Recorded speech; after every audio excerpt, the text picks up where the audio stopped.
Welcome to the Sisters in Service podcast. My name is Kat Gorchato. I'm a fellow Air Force veteran who, after 20 years of active duty, struggled with transition after leaving service.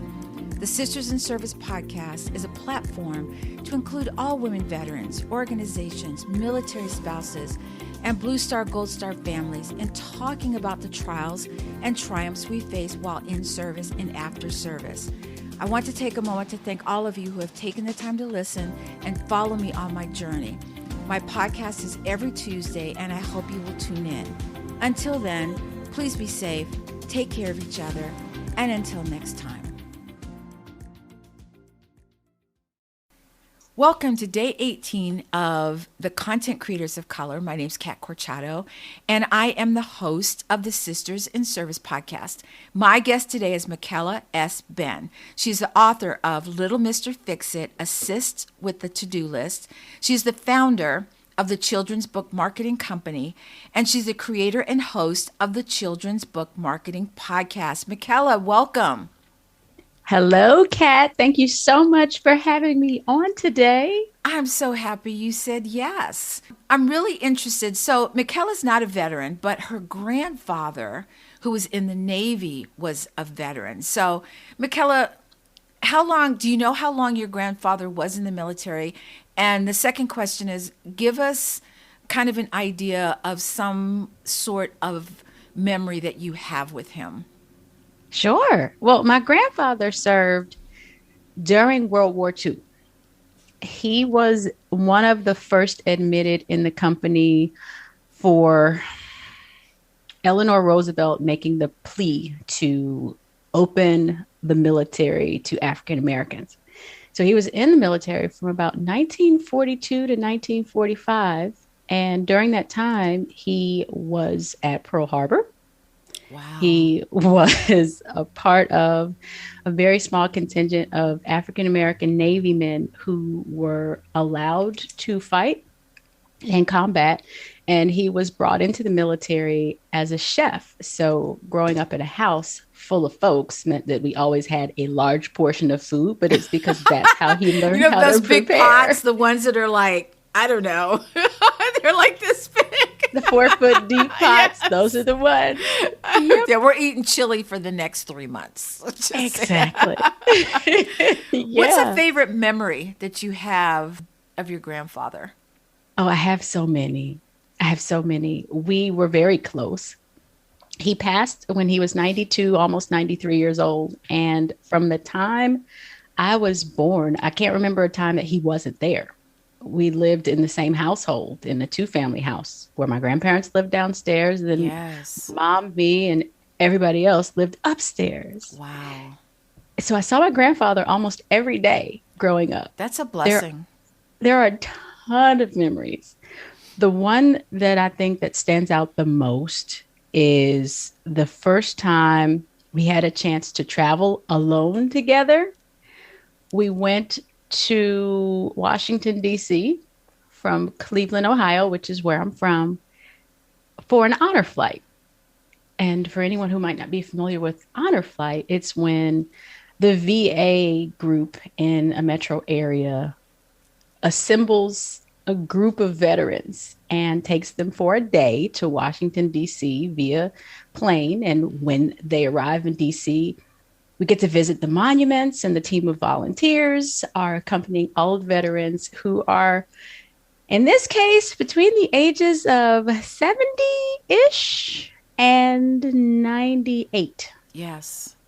Yeah, they were from every branch of the military. So we visited every monument for the military, and we had an amazing day of conversation on and off of the bus, making sure that everyone was always present and accounted for. And while we were there, Kat, one of the most amazing things that happened was that he was asked to participate in the changing of the guard at Arlington National Cemetery. Oh, that's huge.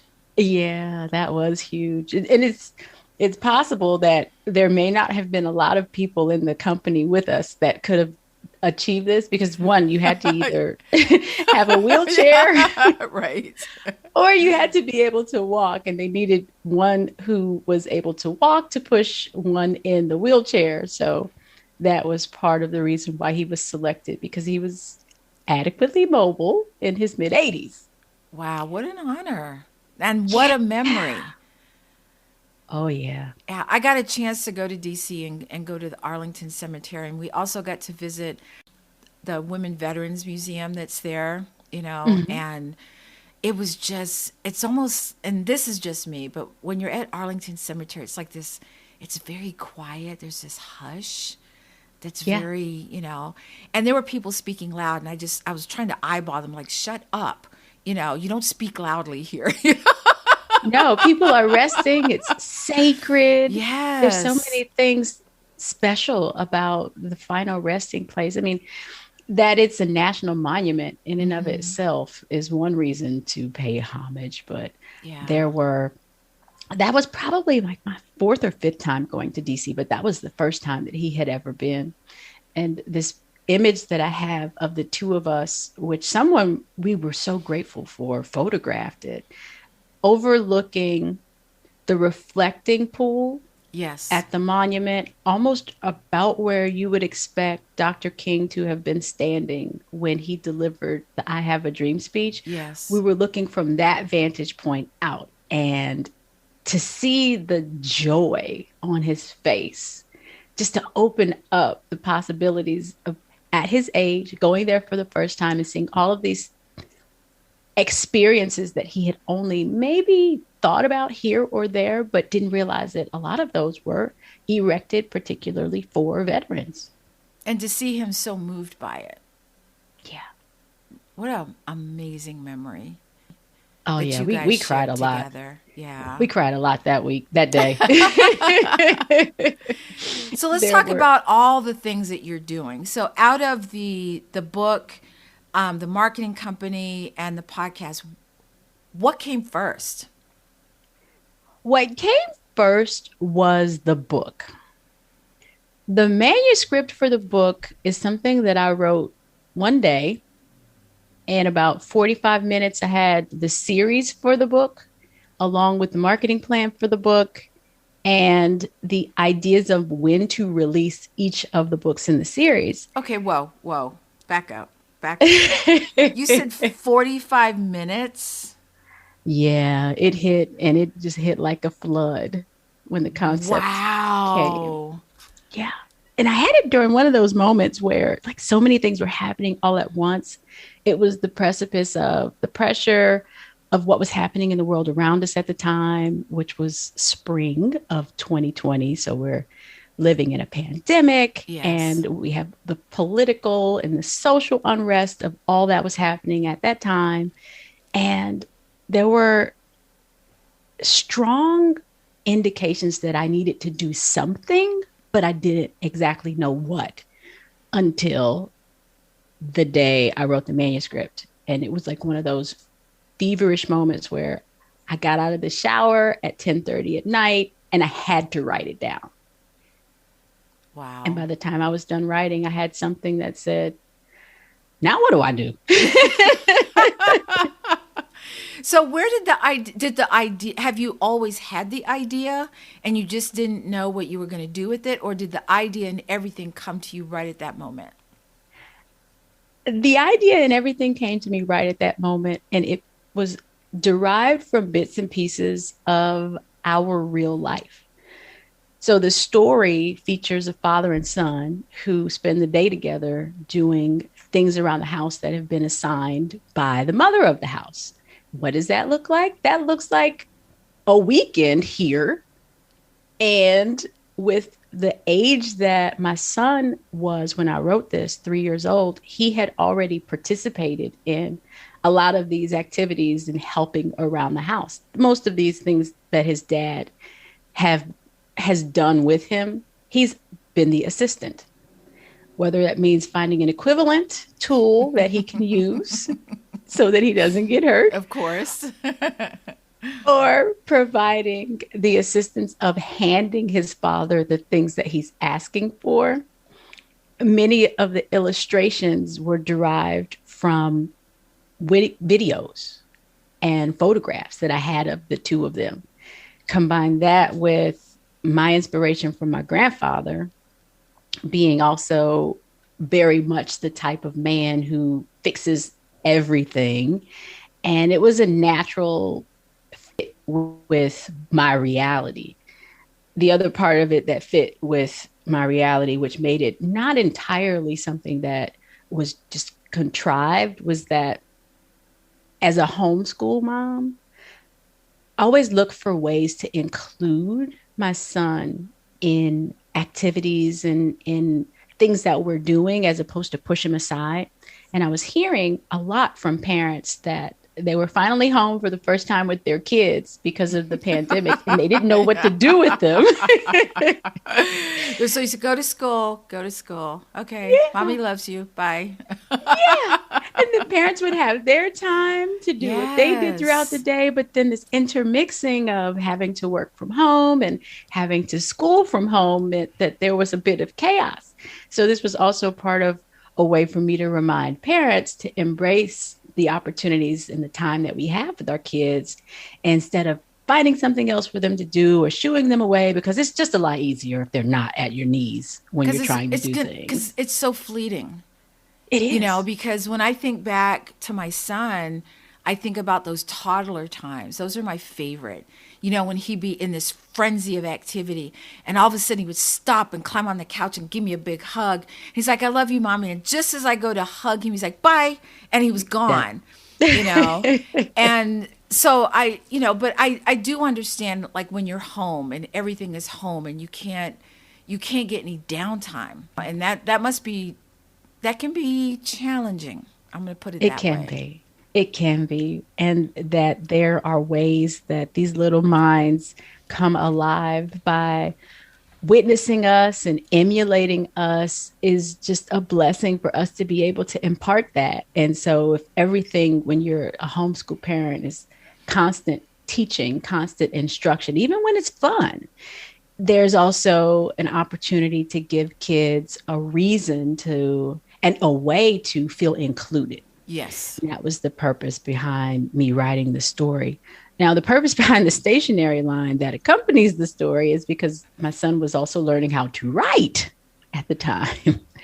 And with the to-do list concept, the illustrator who I worked with, who is an amazing portrait artist, brought to life this character by giving him on the cover a notepad. And it wasn't something I planned to include, but the notepad that he features in his hands, along with the to-do list, kind of goes throughout the story, and combine that with the fact that my son was writing on the walls and the lamps and the furniture. Everything except paper. Everything except paper. I had to create something that made him feel like it belonged to him. Yes. So that stage in toddlerhood when you're learning how to scribble and learning how to write the letters and all of the numbers are starting to take shape in your mind. You have to have some place for them to do this. Otherwise, they're going to take liberty to do it wherever they can. Well, expressing that creativity. Exactly. Is that the positive way to say it? If a parent's going to buy this book for their child, what do they get? Why would a parent buy your book? Well, one reason a parent would buy this book is because it's a relatable story across cultures. Fathers and sons spend time together doing things on Saturday mornings in almost every culture that we know exists, unless you work with your dad day to day and you're learning constantly from your dad. So there's one thing. Another reason parents would buy this book is because it gives kids a way to see themselves as a part of the mix.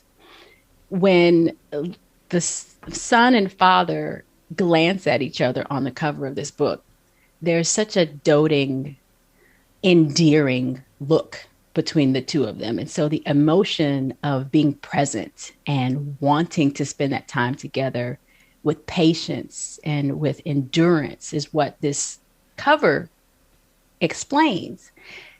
I like that it's something that a lot of people have overlooked until they see it. And then they realize that there aren't a lot of books like this between fathers and sons. Sure, there are lots with daughters and mothers and daughters and fathers sparsely, but fathers and sons get often overlooked. You get to celebrate that love between the two of them. I never thought of it that way. I never thought that, or to think that maybe those kinds of books weren't really readily available. So does the notebook or the notepad come with the book? Yes, it's optional. If a child is at the stage where they really do need a place as an outlet, that is encouraged, and it can be bundled together on the website. However, I've had people who are just in general Mr. Fix-Its on their own right, who don't have children, who purchased the book because they see someone and themselves in the story. They see themselves as the little boy looking at their father, who may still be with us, who may have passed on.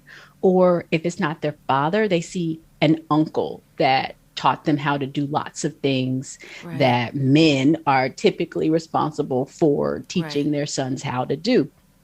And then there's people who look at this book like, it's a great story to tell for social and emotional learning. And for me, because like the cover of the book, Kat, has all these tools on the back wall. It's also a great learning experience for kids to understand handyman tools, which I think is essential whether you're male or female, because at some point you may have to fix something and you'll need to know what to reach for. So there's that.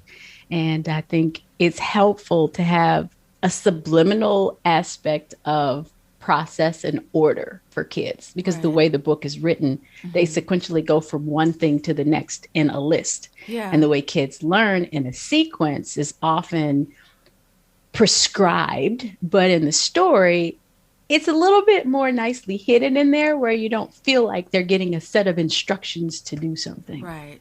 I love that. When you're learning something, but you don't realize you're learning it. Yeah. I like that's that. really sneaky. Let's talk a little bit about your children's book marketing company. Do you market other authors' books, or how does that work? Great question. And you asked before, which came first? The book came first, and then the company came afterward. The company was developed to help children's book authors, just to make marketing easier for them. Was what I quickly learned is that everything related to the self-publishing process is very project oriented. You go through the list of things that you have to do, you check the box, you move on, you release the book. Only it's never entirely clear to most creatives who are not business oriented prior to writing the book that you have to then go out and sell it. Amen to that. Oh my gosh. I thought, I learned the podcast. I get the podcast. Okay, great. And they're like, well, how are you going to market it? I'm like, wait, was that in the instructions? Where's that at? Right. No one reveals that until it's too late. And there are lots of publishing companies that help individuals who want to independently publish their book. But that's not what I do. I help them get to the point where if they're going to do it on their own, what they're doing is understanding what the marketing, messaging strategies, digital marketing, accessibility, and distribution channels need to be in order for them to be profitable with this asset that they have created. And so what I do is coaching, and also provide services, because we're in the podcast space, that help extend the visibility of children's book authors by pairing them up with the right podcast so they can extend their reach to audiences that they might not have otherwise been able to reach without the voice of the individual who's the podcast host. Right. And one of the other things that I do that I really enjoy doing with the podcast is it's almost like having a mini masterclass, because there's a good amount of knowledge and insight that pour out from me, having 16 years of corporate marketing experience in almost every facet of marketing that you can imagine.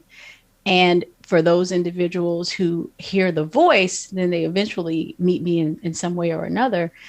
They're more intrigued by what I'm doing to help them figure out how to be more effective with their readers, because it does go beyond the book to an extent, Kat. Right. Because you can create a book, but you can create an ecosystem around the book. And that's what I help children's book authors do. I love that. So, where can people find you, your business, your social handles, all of that? Well, on the business, I can be reached at childrensbookmarketing.co. That is my online presence. If anyone's curious, like, well, what does she do? What does she look like, as opposed to just what does she sound like? Because there's so many people with us being podcasters, they never know what we look like. Right. And then from there, online, on social media, for the Children's Book Marketing Podcast, the Children's Book Marketing Company, I am my name on Instagram, Micaela S, like Simone, Benn. And with regard to the podcast is available on Apple, All platforms. on Google, Yeah. on Spotify, and on Amazon. So, is Amazon where they can buy the book if they want to? Good question. And the answer is no. Oh, I made an assumption, y'all, and I assumed wrong. I am probably, and this is a very unpopular opinion, Kat, one of a handful of children's book authors who intentionally does not list on Amazon. I advocate for Amazon in a lot of ways because they are the largest of all the platforms that exist. Yes. However, from a profitability standpoint, because going that route is not truly advantageous for the profit side of book marketing, I avoid it. I've heard that before. It's not that you can't make money on Amazon. You can, if volume is the intention. However, volume is one thing, but revenue is a whole other. And the structure to my children's book business that I also teach other children's book authors how to implement is to control your distribution, control the messaging and the marketing that drives sales back to you so that you keep most of your royalties. Yes. And so that you control your brand, your imagery, and your product configurations that, for instance, if I were to have a store on Amazon, I could probably sell the book, but I couldn't sell the stationery combined as a bundle as well as other items that exist. Yeah. Not in the same way and not profitably. Right. So the book is available at littlemisterfixit.com, the website. And because I acknowledge that my audience of children's book authors is very separate from the parents, educators, organizations, and institutions that I reach through my children's book, everything for my children's book marketing goes through TikTok. You sound like you know exactly what you're doing. So, y'all, you got a book out there. You need to get in touch with this woman, because I'm like, maybe I should hire her to do. I mean, I don't have a book, but maybe she. However I can help, I will. Just let me know, Kat. I appreciate you, and I want to help you thrive in this space and in whatever it is you're putting your hands to. Oh, thank you so much. Let's move on to our second part of our interview. So I'm going to ask you some very thoughtful questions. There's no wrong answer. It's totally all you. So All question right. number one, what are the top two things on your bucket list? Living in RV and road school the 4-year-old who, by the time he can remember this, I want to have an RV so we can live in it for at least 3 years. Yeah. 3 months out of the year. But a laid out RV, right? Oh, yeah. It's got to Yeah, be luxury. it's We got I've to be seen glamping. some of those. I'm like, what? Bathtubs, washer and dryer. I told my husband, I'm like, yeah. We may need to rethink this, Yes. I love that. That's one item on the bucket list. And part of the reason, Kat, is because I really want him to see a lot of the concepts that exist in textbooks. And for my generation of Gen Xers, homeschooling might not have been popular. So whenever we get introduced to new ideas, if it was geography, we're reading about the Grand Canyon, whereas I really want to go there and spend time there so that he can experience the Grand it. Canyon. Yeah, I love that analogy only because I was born into the military. So I traveled to all different types of countries with my dad. And then when I was in, I traveled to other types of countries. And I remember a conversation with a woman, and she said, "Oh, you poor thing. You always have to pick up and move." And I was like, "What are you talking about, lady? Are you kidding me? I've been to Germany. I've been to England. I've been to France. I've been to places that a lot of kids either see on TV or they read about in books. I've been there and I've lived it." So I like the fact that you want to do that for your son, because it's good to read about it. It's even better to experience it. Yes, yes. So that's definitely on the bucket list. And we will have to consider extending road school into whatever they refer to as international travel for homeschoolers. I don't know if it has a name. We're willing to go to France if anyone's listening. Totally willing to go to France. Italy. Okay. Yes. And the other thing on my bucket list, I don't think that this is odd or outside of the realm of reality, so it can totally happen. I really have always wanted to get my Eat, Pray, Love on by spending time in Asia alone. And I don't know and if that opportunity is ever going to occur, the alone part. Oh yeah, that.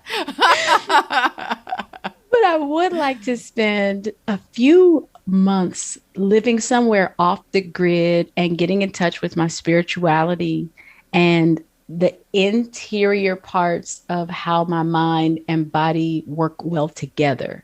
Yes. And if that means I get a chance to ride on an elephant because I'm in that part of the world where that is the custom, and live someplace where I don't speak the language, but eventually figure out how to communicate, then that is another item that's on my bucket list. I would totally ride an elephant. I love elephants. They're like my spirit animal. I think they're just amazing. So just saying. So if you ever go there, just, call me and we can set up a time to I will. Go ride an elephant. We shall. All right. If you could witness any event from the past, what event would it be? Let's go back before the 1900s. Let's go back before the 1900s. I would really like to see how Hatshepsut, who was a pharaoh in Egypt, I would really like to know at what point she made the decision to become the pharaoh as opposed to the queen. Well, that is very specific. Yes, and I'll tell you how I can pull that one out. I was like, oh, shit. Okay, that I had no idea she was going to say that. And I was like, wow, where did she pull that from? So considering we're in the month of February and homeschool learning is whatever you choose for the lessons to be, one of the things that my son and I are doing is reviewing heroes across Black history. And one of those in our book that has blown me away so far is Hatshepsut, primarily because as a woman, it is not common to be labeled the pharaoh, which is the king in Egypt. And this is well before BC. I don't remember what year, but it was well before Jesus Christ walked the earth. And when she, in all of her badness, decided she was going to become the pharaoh after her husband passed, as opposed to the queen, there are a lot of rules being broken. There are a lot of conventions being defied. Yes. And because her son, at the time that her husband passed, was an infant, she took the mantle of leadership. However, even after he was old enough to take the responsibility that he was born into, she still didn't allow it. She remained the pharaoh. And I'm really curious to know how that went down. Yeah, what was her mindset? Because women back then were, there was the man, there were the cattle, there was the food, and maybe there was the woman after that at that time, So we weren't held in high esteem, so to speak. That would be interesting to figure that, or just to read about that. So I may need to look that up. So here's another question. You're stranded on an island. You can take anyone except your child and your husband.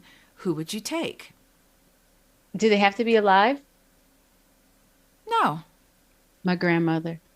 Oh. I would take my grandmother. She's been gone now, 19 years. Mm-hmm.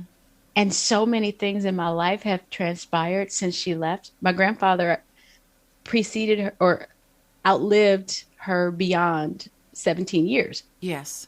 So I got a chance to spend a lot more time with him. Than I did with her. And as much as I love him and all of my grandparents, this is the one that I was closest to. And there's so many things I would like to make sure she's aware of that have occurred during her absence. She knows. She knows. Yes. All right. What is your superpower? My superpower is being able to add structure to chaos. That's a good one to have. Yeah. Whether someone is trying to figure out what they need to do next, or they're unsure of what they want to do relative to some other things they may be considering, I'm often the person that friends and family members come to when they want some guidance around the order and the timeliness of how to lay out their plans. Yeah. Nice. I think my superpower is I'm really good in any kind of emergency situation. I'm like on it. Yeah. And then after it's done is when I fall apart. They're like, it's all over. Why are you crying? I'm like, I don't know. It's the backdraft. All right. If you could pick anyone to play you in the biography of your life and they can't say no, who would you choose? Kelly Rowland. You look like her. That's exactly why. You look like her. Or she looks like you. One or the other. As soon as you said it, I was like, oh, yes. Yeah, I get that one often. We all have a celebrity lookalike of some sort. And I happen to have a few, just two, but one of the two playing me would be ideal. And because I adore her as an artist and as a boy mom, and also as a fellow author for children's books, I would be honored. I would be overjoyed if she would say yes to playing me. That's cool. She'd have to cut her hair back short because I had that haircut too. Yeah. That's really cool. I like that answer. I haven't heard that one before. So, but then it makes sense because you look like her. Y'all can't see her. I can see her. So just take my word for it. So let's move to the third part of the interview. It's called This or That. This or That. You could just pick one. In some cases, I've had people say neither or all of the above, but it's more fun when you pick one. All right. So, reality show or documentary? Documentary. Books or movies? Books, if I had more time to read them. I made myself this goal this year is that I'm always buying books. So I'm going to read a book a quarter. That's my goal. That would be lovely. That would be divine. If the book is more than 40 pages and doesn't have pictures, I don't have that much for it because I'm always interrupted. And those are all children's books, of course. But honestly, I would have to pick movies because that's what I have the bandwidth to enjoy. And I always have to share whatever I'm experiencing because I am a toddler mom. So realistically, movies. But me, once upon a time, I would totally say books. Books. Roller coasters or water slides? Water slides. I've only had a couple people say I need somebody to go on a roller coaster with me. I'm just saying. Well, Kat, at the rate that people are losing limbs from roller coasters these days, I can't. You sound like my husband goes, when was the last time it was inspected? I'm like, what? He asks those kind of questions. All right. A store where every item is free, or a restaurant where every dish is calorie free. Calorie free doesn't sound bad. Calorie free, you can get full, nutritious, maybe delicious. I'd eat dessert. I'd be like, can I just have some more brownies and ice cream, please? Calorie free? Let's go with the restaurant for calorie free.